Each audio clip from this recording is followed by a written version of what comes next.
Graça e paz, povo de Deus. Quem vos sauda, quem vos cumprimenta nesta manhã é seu irmão em Cristo. Irmão Francis, antes da gente começar a falar a respeito das duas testemunhas, eu queria desejar do fundo do meu coração para vocês que estão se inscrevendo no meu canal, que Deus venha cumprir nesse dia de hoje, chamado quinta-feira, sobre a sua vida, venha cumprir as promessas, venha cumprir o querer dele e a vontade dele sobre a sua vida, que venha realizar o desejo do coração de cada pessoa que está aí se inscrevendo no meu canal e aqueles que vão se inscrever também. É do fundo do meu coração o que eu desejo a vocês, amém? Vamos estar falando hoje das duas testemunhas do Apocalipse. É muito importante, no capítulo 11 de Apocalipse, fala das duas testemunhas. É muito interessante que surge bastante pessoas especuladoras, pessoas que chegam mesmo até embasar essas duas testemunhas, que vai ter um papel muito importante na grande tribulação, para a convenção do povo judeu e do povo gentil que não subiram no arrebatamento da igreja. É muito interessante que surge especulações de pessoas a três personagens da Bíblia Sagrada que as pessoas falam que vai ser, que é Enoque, Elias ou Moisés. Não é nenhum dos três, sabe por quê? Em primeiro lugar, que lá no livro de Gênesis, capítulo 5, versículo 24, fala que Enoque foi tirado da terra porque atingiu o bom testemunho para que não passasse pela morte. Não teria lógica, não teria base na Bíblia, porque Deus não é Deus de confusão e Deus não é Deus de duas palavras. Para na hora mais pior eu falar para Enoque, vai lá Enoque, morre na terra lá agora. Não, se Deus tirou Enoque para que ele não passasse pela morte, não tem lógica Deus trazer Enoque para morrer na tribulação. Porque as duas testemunhas, para quem não sabe, do capítulo 11 de Apocalipse, elas vão morrer, o corpo dela vai ficar estirado, depois do corpo dela ficar estirado, virá o Espírito de Deus vindo do céu, se voltará no corpo das duas testemunhas e fazerão as duas testemunhas reviver. É na onde que vai vir o temor do povo judeu e vão aceitar o Messias, que é o nosso Senhor Jesus Cristo. E Moisés também não é, só porque elas vão fazer a água transformar em sangue, vai descer fogo do céu, as pessoas embasam em termos de Elias e Moisés. Mas eu quero dizer algo para todos, o poder é de Deus, ele dá para quem ele quiser, ele usa as pessoas da forma que ele quiser. Mas é muito interessante, igreja do Senhor, porque na grande tribulação haverá salvação. 7,14 do livro de Apocalipse, um dos anciãos pergunta: quem são esses? Esses são os que vêm de grande tribulação e lavaram sua vestidura branca no sangue do Cordeiro. O que eu acho muito interessante, igreja, se a pessoa perguntar para a gente, só não haverá salvação quando a pessoa morrer. Lá no livro de Hebreus, capítulo 9, versículo 27, a Bíblia vai dizer assim, que o homem só tem direito a morrer uma vez. Quando morre, segue-se o juízo. Lá no livro de Jó também, do capítulo 7, seu versículo 9 diz assim: aquele que desce a sepultura, jamais tornará subir sobre ela. Então quer dizer que morreu já era. Morreu não tem salvação mais. Morreu, segue-se o juízo.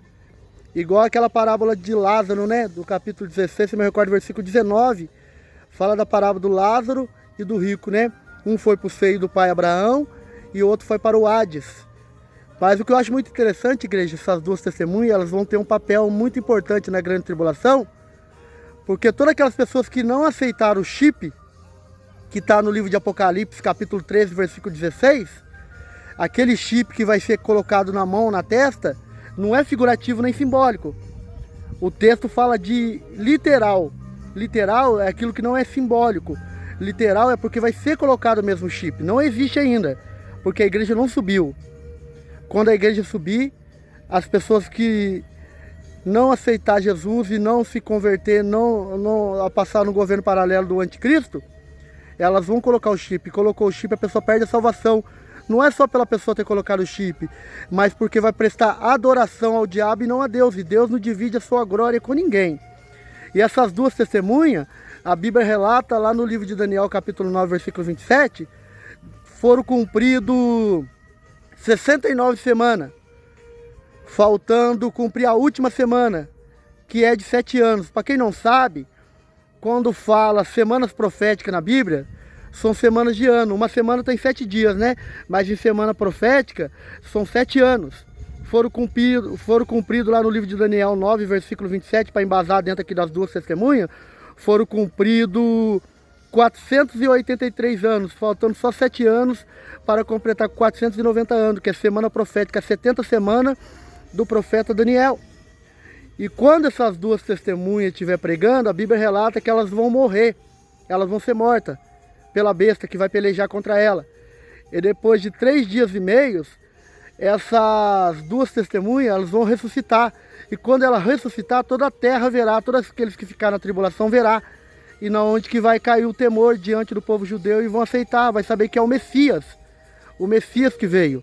E vão aceitar o Senhor Jesus Cristo, que não aceitaram colocar o chip, entendeu?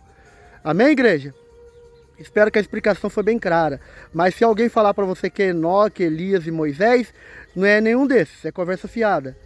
Porque Deus já cumpriu. Moisés, nós sabemos que ele não ressuscitou. Deuteronômio 34, versículo 7, fala que Moisés morreu com a idade de 120 anos ali, Deuteronômio 34, 7, e não ressuscitou.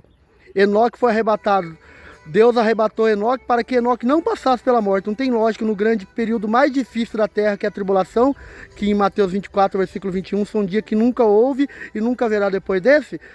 Depois Deus falar para a pessoa ir lá morrer num momento mais difícil, tirou a pessoa para ela não passar pela morte. E Elias também, nós sabemos que ele foi arrebatado por Deus. Não é nenhum dessas 3 personagens que eu mencionei, Moisés, Elias e nem Enoque. São 2 pessoas. Muitas pessoas falam que vão ser 2 judeus. Eu não posso afirmar porque a Bíblia não fala sobre isso. Mas vão ser 2 pessoas de testemunho claro, notório, testemunho de bom testemunho, né?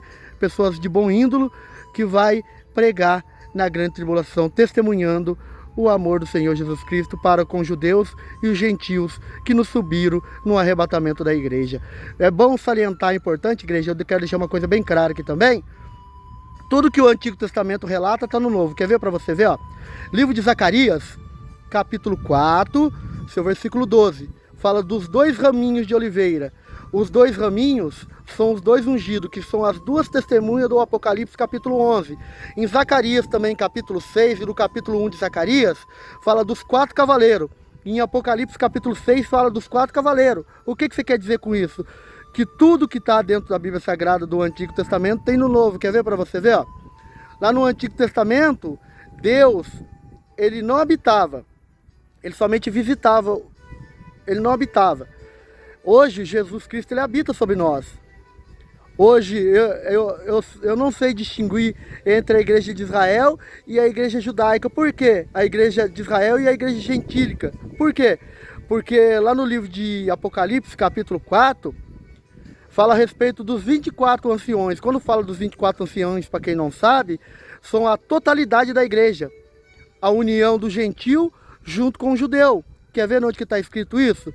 Lá no livro de Romanos, capítulo 11, versículo 24, fala que nós fomos enxertados na figueira brava. Nós fomos enxertados entre romano e gentil, entre o povo judeu e o povo gentil. Não tem para Deus.